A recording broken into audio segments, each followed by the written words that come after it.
Ulan, dito tayo ngayon, Malabon City naman po tayo mga kababayan. Napakarami pong illegal na obstruction dito. Ito po ay nareklamo na. Andito po ang mga taga MMDA Northern Traffic Enforcement District mga kababayan. Kasama din ang mga MMDA team ni Sir Manuel, ni Tatay Manuel, at ang mga LGU ng Malabon kasama rin po. Ayan, so ito naaktuhan po itong mga delivery ng ice. So ito. Ayan po, mayroon po ditong tindahan na inaalis po. Ito mga kababayan, Malabon City tayo, MMDA ang kasama natin ngayong araw na po. Pinagigilid para po yung mga towing makaabante para sa mga illegal obstruction na mga sasakyan. Dito naman si Sir, ito mukhang titikitan tong delivery ng mga yelo na nakahambalang po dito. Ayan, kaya hiningi na lang po ni Sir yung lisensya, ayan, at titikita yung panigurado. So ito, tindahan naman dito. May ginigibang tindahan po dito ang MPCG Skog. Ayan, sa pamumuno yan ni Tatay Manuel.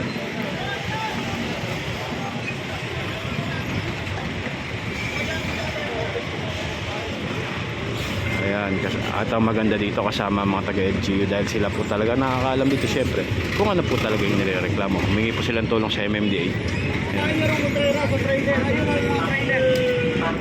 Ayan, mga may papatowing pa din po dito mga mga sasakyan.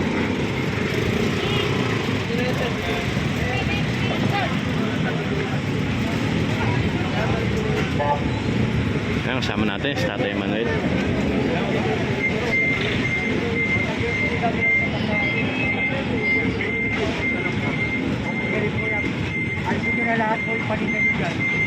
Ayun, alisin nyo na lahat ng paninyo dyan, sabi ka ni Tatay Manuel.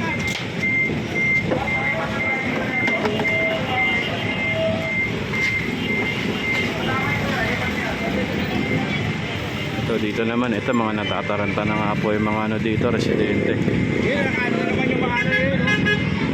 Ito may binabaklas nga po dito.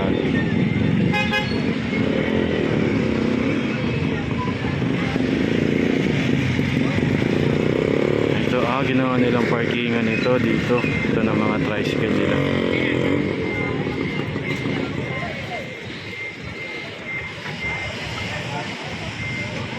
Talagang binaklas na dito. Ang karinderya sa bangketa. Hindi lang bangketa, pati kalsada.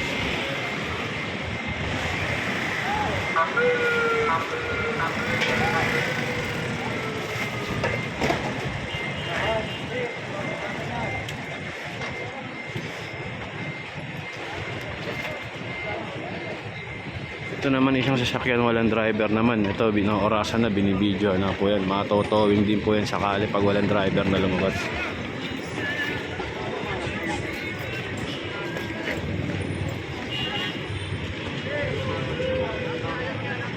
Ito Tatay Manuel.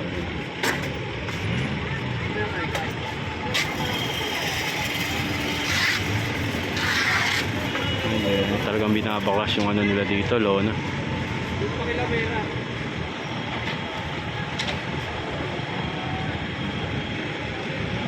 Tatapag tayo nila, patanggal nyo.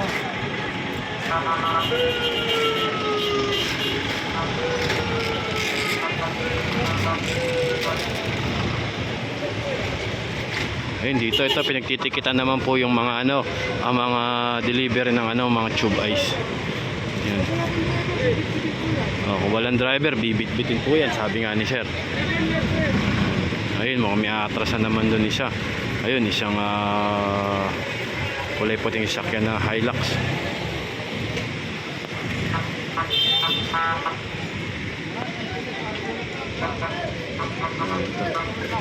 Inireklamo na po ito, kaya ito inoperate sigurado. Napakaskip na po kasi na itong kalsada. Tignan nyo yung parking, pero napakaluwag po talaga ng kalsada. Pero dahil sa mga illegal nilang obstruction, napapasikip na po.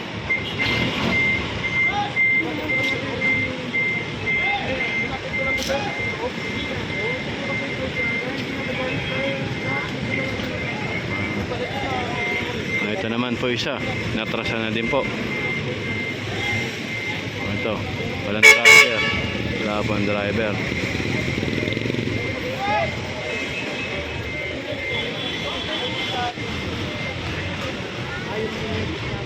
Alamin natin kung anong street to.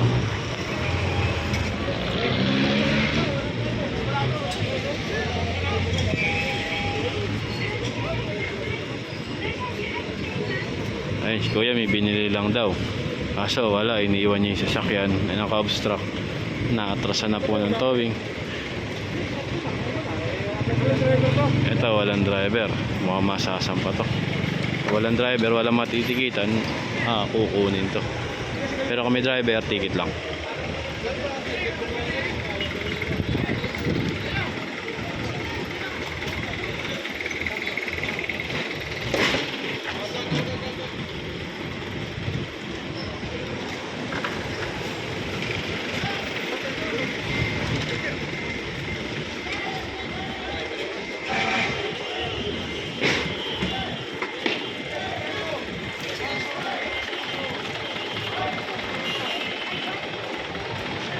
Ano yung street to, boss? Ano yung street to, kuya? Longos. Longos daw po ito. Malabon Longos. Ito ay talagang tinatanggal na po itong buong tindahan dito. Ito ay mga ano ng tube ice.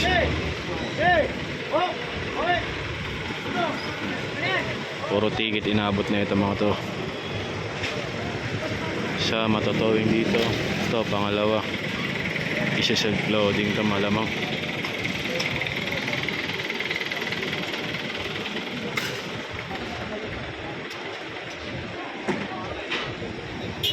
Sir, anong street po ito, sir? Anong street po ito? Orchid Street. Orchid Street. Barangay Longos. Orchid Street, Barangay Longos po Malabon. Ang laki ng kalye mga kababayan ha. Ang laki ng kalye. Kaso dahil sa mga ino-obstruct nila, sa mga sasakyan, sa mga motor, tricycle, sumisikip po yung daan. Kaya po ito, may mga residente na syempre hindi mo maiwasan na magre-reklamo na. Kaya ngayon, binigyan ng aksyon ng MMDA at ng LGU ng Malabon. Ito nga po. So gaya na ito isa.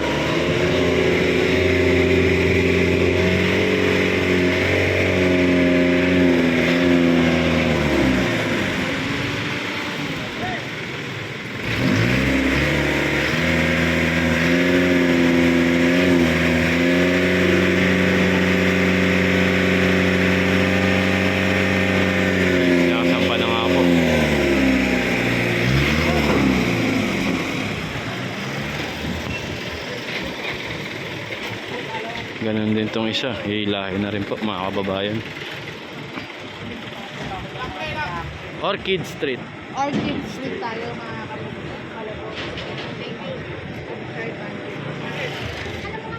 Orchid Street, Barangay Longos. At syempre ang aking kasama, Busilax Diary. Yan, syempre ang ibang angulo nasa video niya, kaya panoorin nyo rin mga kababayan. Ayan, at kinakarga naman po sa truck nila Sir Manuel, Tatay Manuel. Ito nga po mga kahoy. Ayan naman, mga naka-obstruction na kahoy na binaklas. Nagbaklasan na yan. Nakasampa naman po. Ito naman, ito hinila na.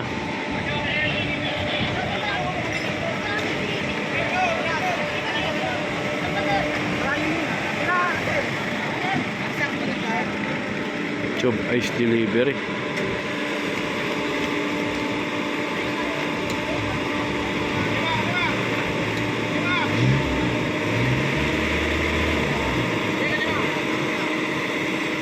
Isang pa na nga po. Itong isa. At ito unti-unti na nga pong nauubos itong ano. Kasi may kuryente na rin sila dito.